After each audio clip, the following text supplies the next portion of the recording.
পুরান ঢাকার ইসলামপুরে বুড়িগঙ্গা নদীর তীরে অবস্থিত আহসান মঞ্জিল ঢাকার শত বছরের ইতিহাসের এক অনন্য স্থাপত্য নিদর্শন। নবাব পরিবারের স্মৃতি বিজড়িত এই প্রাসাদটি বর্তমানে একটি জাদুঘর হিসেবে পরিচালিত হচ্ছে। বাংলাদেশ স্বাধীন হবার পর আহসান মঞ্জিল নিলামে বিক্রির উদ্যোগ নেওয়া হলেও এর ঐতিহাসিক গুরুত্ব বিবেচনা করে তৎকালীন প্রধানমন্ত্রী শেখ মুজিবুর রহমান সেই সিদ্ধান্ত বাতিল করে জাদুঘর স্থাপনের নির্দেশ দেন।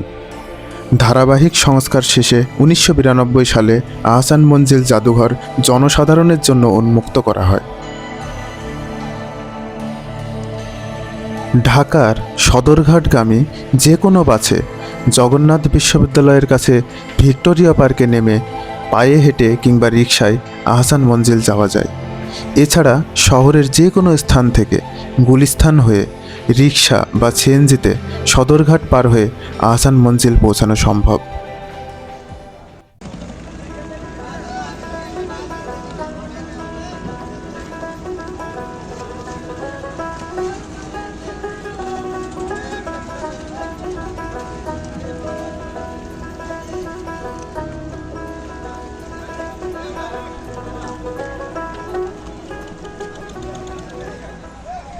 আহসান মঞ্জিল বাংলার গৌরবময় ইতিহাস ও নবাবী ঐতিহ্যের এক অনন্য প্রতীক।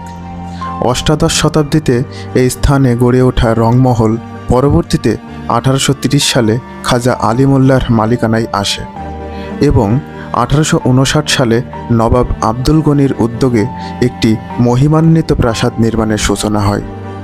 দীর্ঘ 13 বছর পর নির্মিত এই প্রাসাদটি নবাব আব্দুল গনি তার প্রিয় পুত্র খাজা আহসানুল্লাহর নাম অনুসারে আহসান মঞ্জিল নামে পরিচিত করেন।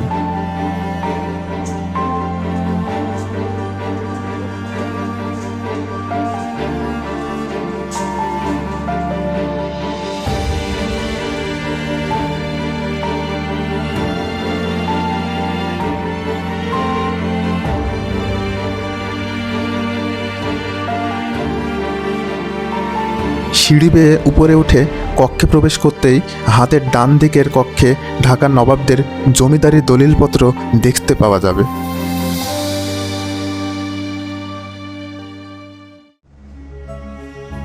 এই গ্যালারিটি নবাব পরিবারের খ্যাতনামা পুরুষগণদের নিয়ে সাজানো হয়েছে। ঢাকার নবাব পরিবারের এমন অনেক ব্যক্তি ছিলেন যাদের বিশ্বজোড়া খ্যাতি রয়েছে। জমিদারি পরিচালনার পাশাপাশি সমাজসেবা, শিক্ষা, সংস্কৃতি ও ক্রীড়া ক্ষেত্রে উল্লেখযোগ্য অবদান রয়েছে এমন অনেকেই ঢাকা নবাব পরিবারের সদস্য ছিলেন।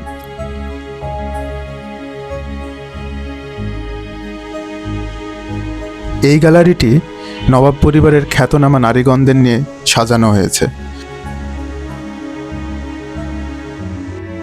ঢাকার নবাবদের ব্যবহৃত বিভিন্ন যানবাহনের ডিওরামা, মডেল ও চিত্র দিয়ে এই গ্যালারি সাজানো হয়েছে।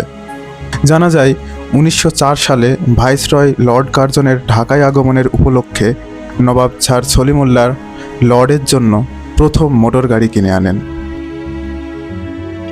এখানে রয়েছে নবাবদের তৈজসপত্র ও গৃহসজ্জার নিদর্শন।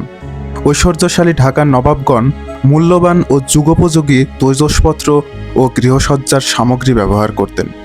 আহসান মঞ্জিল প্রাসাদ সংস্কারকালে সেখানে প্রাপ্ত ভাঙাচোরা কিছু তৈজসপত্র সংরক্ষণপূর্বক এখানে উপস্থাপন করা হয়েছে। এছাড়া নবাবদের কাচারি বাড়ি এডওয়ার্ড হাউস থেকে এরূপ কিছু নিদর্শন সংগ্রহ করা হয়েছে। এগুলো থেকে ঢাকার নবাবদের রুচিবোধ সহ সমকালীন দ্রব্যাদির বৈশিষ্ট্য সম্পর্কে জানা যায়। ইতিহাস ঘাটলে জানা যায় নবাবদের ক্রীড়া, সংস্কৃতি ও সাহিত্য চর্চায় ছিল বিশেষ মনোযোগ। এদেশে আধুনিক ক্রীড়া প্রচলনে ঢাকার নবাবদের গুরুত্বপূর্ণ ভূমিকা রয়েছে। সে সময় ঢাকার ঘোড়দৌড় আয়োজনে নবাবরা প্রধান পৃষ্ঠপোষক ছিলেন। এছাড়া ঢাকার নাটক, থিয়েটার চর্চায় নবাবগণ ব্যাপক পৃষ্ঠপোষকতা করতেন। নবাবজাদি মেহেরবানু বিখ্যাত চিত্রশিল্পী ছিলেন। তার আঁকা ছবির শিরোনাম দিতে গিয়ে কবি কাজী নজরুল ইসলাম তার বিখ্যাত খেয়াপাড়ের তরী কবিতাটি রচনা করেন।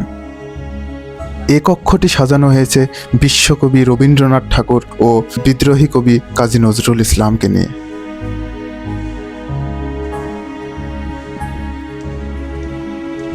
এই কক্ষটি নবাবরা ভোজন কক্ষ হিসেবে ব্যবহার করতেন।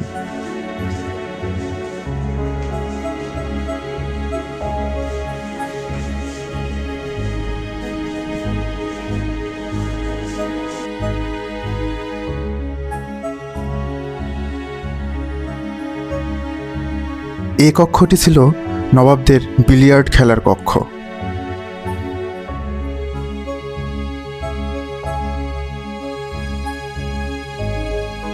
এ কক্ষের এক পাশের দেয়ালে ঢাকার নবাবদের বংশোৎসের একটি তালিকা দেয়া রয়েছে। নবাব খাজা আব্দুল গনি, নবাব খাজা আহসানুল্লাহ ও নবাব খাজা সলিমুল্লাহ এই তিনজন স্বনামধন্য ব্যক্তিত্বকে নিয়ে এই গ্যালারিটি সাজানো হয়েছে।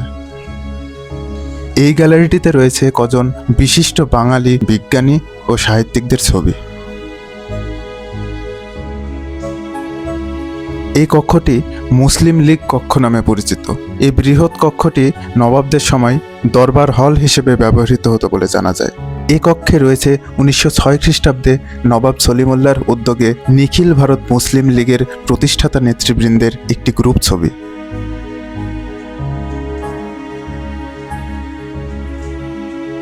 এর পরের কয়েকটি কক্ষে রয়েছে নবাবদের ব্যবহৃত কিছু আসবাবপত্র।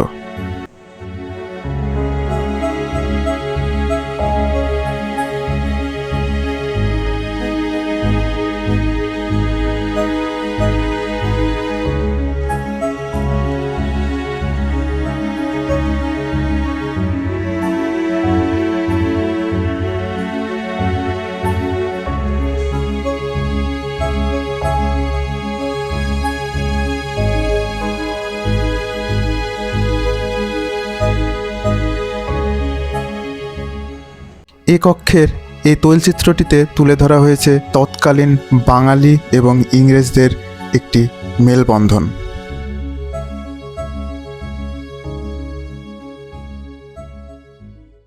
আহসান মঞ্জিলের সবচেয়ে আকর্ষণীয় দিকগুলোর একটি হলো এর অনন্য স্থাপত্যশৈলী। ইউরোপীয় ও উপমহাদেশীয় নকশার সমন্বয়ে নির্মিত এই স্থাপনাটি দর্শনার্থীদের কাছে আজও বিস্ময়ের উৎস। বিশেষ করে মঞ্জিলের ভেতর থেকে বাইরে বের হয়ে আসার জন্য উপরতলা থেকে নিচ পর্যন্ত বিস্তৃত বিশাল সিঁড়িটি স্থাপত্য শিল্পের এক অনন্য নিদর্শন। এই দৃষ্টিনন্দন নকশা ও সুবিশাল সিঁড়ি আহসান মঞ্জিলকে দর্শনার্থীদের কাছে আরও বেশি মুগ্ধকর করে তোলে এবং এর ঐতিহাসিক গুরুত্বকে নতুনভাবে তুলে ধরে।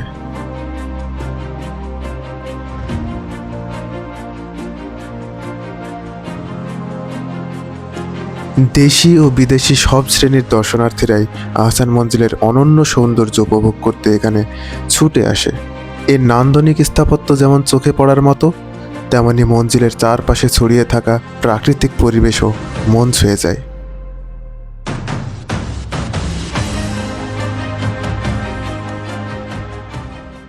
ঐতিহ্যবাহী এই স্থাপনাটির পাশে প্রবাহিত বুড়িগঙ্গা নদী এর সৌন্দর্যকে আরও বহুগুণে বাড়িয়ে দিয়েছে। নদীর শান্ত স্রোত, খোলা আকাশ আর ঐতিহাসিক স্থাপনার মেলবন্ধনে আহসান মঞ্জিল হয়ে উঠেছে এক অনন্য দর্শনীয় স্থান।